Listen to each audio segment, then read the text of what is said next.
What's going on, guys? Chaseontwowheels here. Have you guys ever been in a situation where you feel like literally everything that can go wrong with something is currently going wrong? That has been me the last year with Wreck Bike Rebuild, and now there's even more news that is gonna make it even more complicated. And in situations like this, I don't know anything to do but to have just a super raw video with you guys and tell you what's up, like tell you what the situation is and let you know how we're gonna have to move forward. No fancy camera stuff, no B-roll shots, like literally just talk to you guys because I don't know what else to do. So that's what we're gonna do right now. For you guys that are on the channel that don't really watch Wreck Bike Rebuild, it's our rebuild show. We buy Wreck bikes, put a lot of money and time into them, turn them into these awesome dream bikes, and we give them away to the people that support the show. You can support the show at the top link in Patreon. We all know last year, 2020, terrible year, right? We were definitely affected in that whole situation. Channel got hacked. That was terrible. We're working our way back from the hack of the channel, and that has already been a lot. We then, it was my genius idea to take on 3 CBRs, and I'm gonna talk about the whole doing 3 bike builds at the same time thing at the end of our current season because I got a lot of opinions on it, and I'll share them then. So we've been under, me and the team have been under a lot of stress to get 3 motorcycles built, and then, you know, a couple months ago I made the executive decision, we're just gonna shelve 2 of the bikes and we're only gonna focus on our CBR1000, right? The whole reason we had multiple bikes is so we would never have, you know, downtime. We'd always have something to work on. Long story short, terrible idea. We'll get into it later video. We're building this CBR1000RR. If you guys don't know, we're trying to take this wrecked bike and we're turning it into a streetfighter. We're lobbing the fairings off and stuff like that. Every step of the way on this motorcycle has been just full of problems. Either parts are delayed, and I'm not talking like a couple weeks delayed, I'm talking like months delayed, right? So like there's been a lot of pivoting. It's like, okay, cool, we're gonna work on this thing, we're gonna work on this thing now since this thing's not here yet. We have had to do that this entire build. One of the major things that took so long was the cool front fairing that we have, which is a centerpiece for the entire build. That thing took 7 or 8 months to get here. And I understand that. We even expected 5. We were already in the thought process of like, woo, that's gonna take a long time, but that's fine. We had a lot of other work to do. We move on to other parts of the bike. So we're gonna move on to ordering all the OEM stuff because RevZilla hooked us up with all the OEM stuff, which honestly, had RevZilla not been a part of our CBR1000 build, bruh, we couldn't have done it. 100% would not have been able to do the build as it currently is without them. Huge shout out to them for help. So that's a problem. Okay, cool. We'll pivot to getting all these OEM parts from RevZilla. Then the shipping times for parts now, because of this worldwide pandemic thing, is like weeks and weeks. And if you guys aren't, you know, keeping up to date with the channel, we try to put out weekly content for Wreck Bike Rebuild. We want to make an episode every single week to have you guys like follow along the build.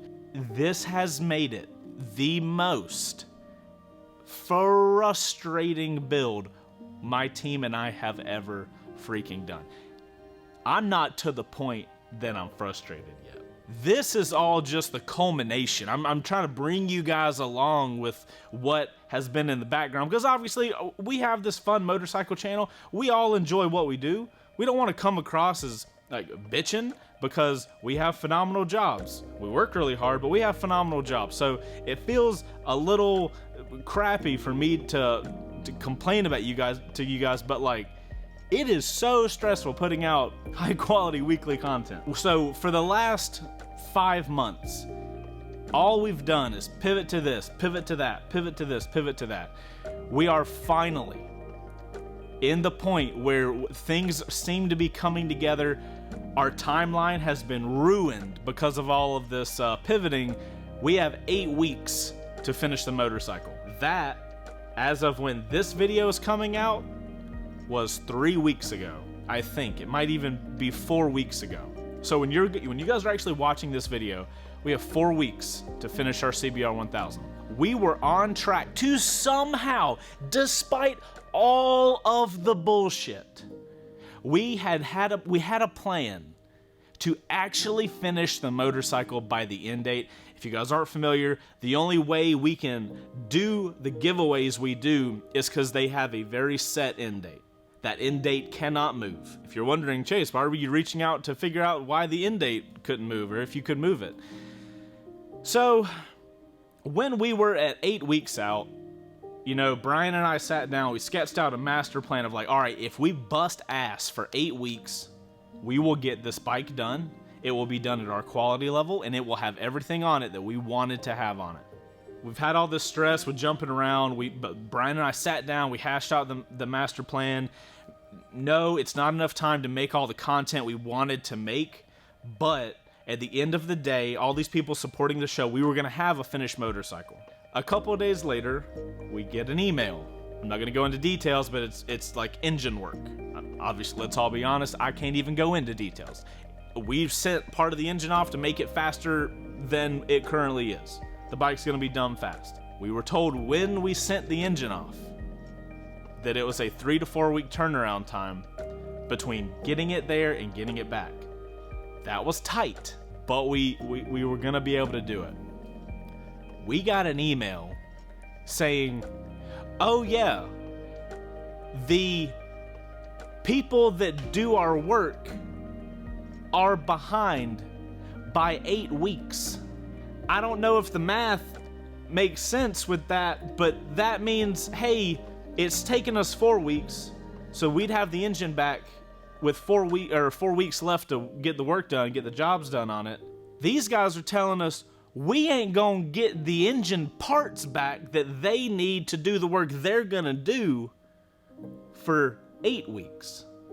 So by the time these guys that we sent our engine off to are gonna get the parts back that they get machined to work on it, the bike has to be given away. I can't give a bike away with no engine. And a lot of you guys are like, well, Jace, you should probably be understanding because like the world's crazy right now and everybody's time frames are extended. That's fine. I understand that because obviously that's happened on our end. You know, stuff's happened and we've had to push things back. That's 100% fine. They told us that these timelines have been like this all year long. When we reached out, they told us the timeline. It wasn't until we paid all the money for the job and then it was 2 weeks after we should have got the engine back that we reached out and we found out that the timeline was tripled. How do you do that as a company if you know your timelines are that far out and you lock in a client for a timeline that you know is going to be triple the time and you take their money and you just are okay with that?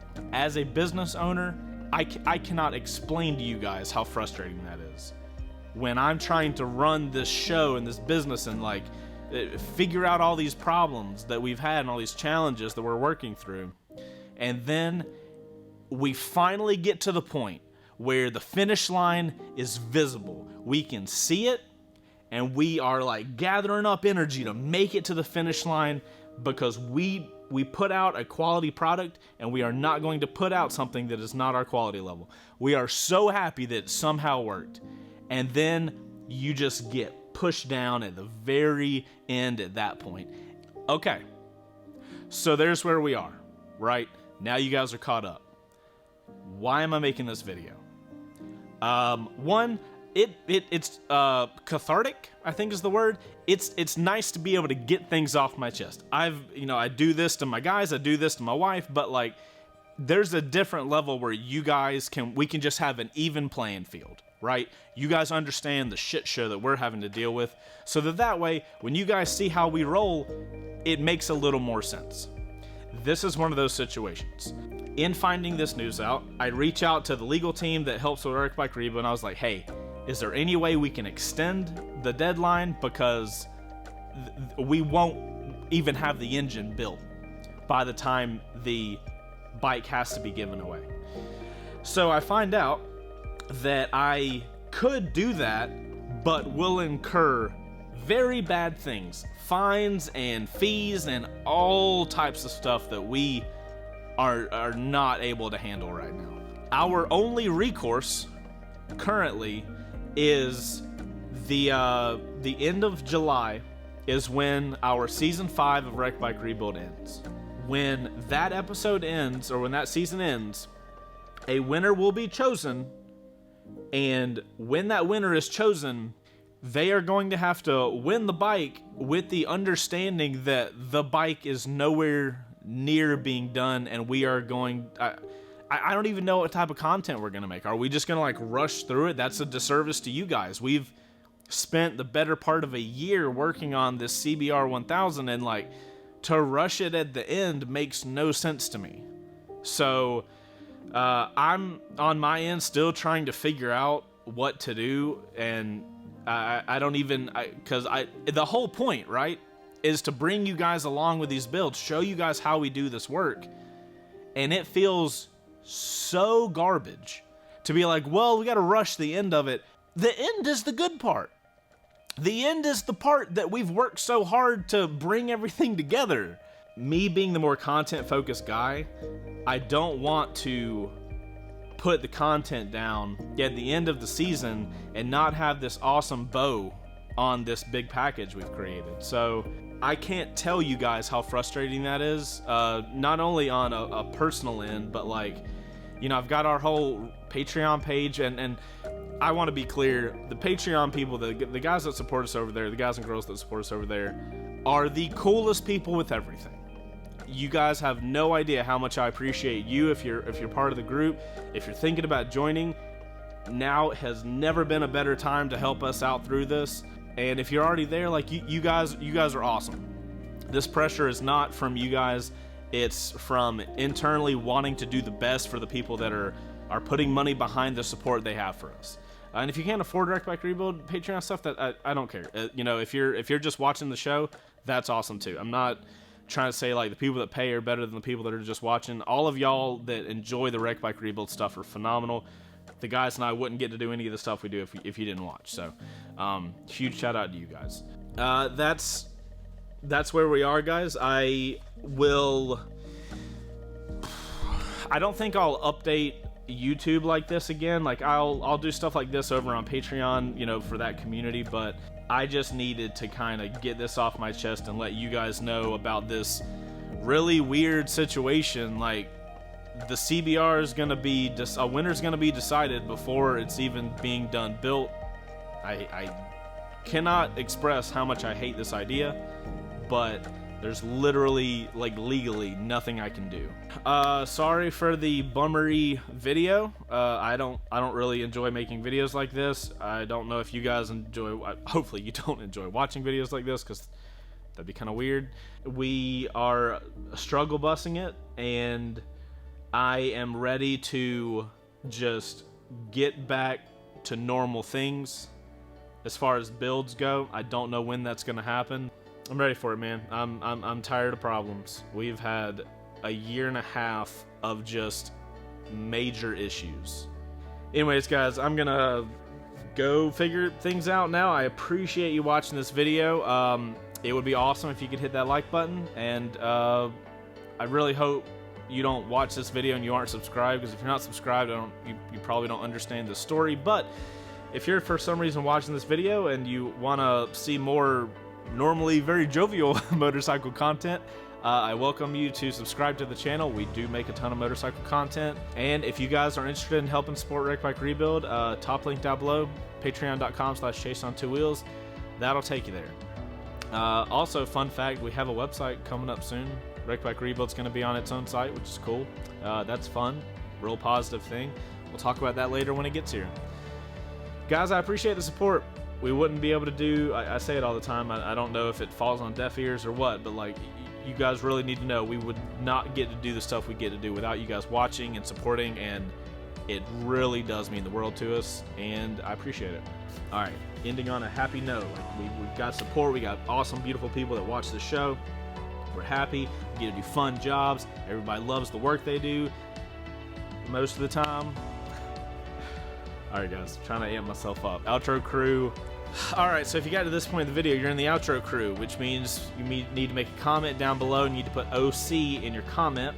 Outro crew, I'm trying to think of something fun and exciting to ask you guys, but through this last really weird time in the world, what is something you do or use, like some method you use to get through the hard times and, you know, stay positive and keep moving on and looking towards the better, brighter stuff?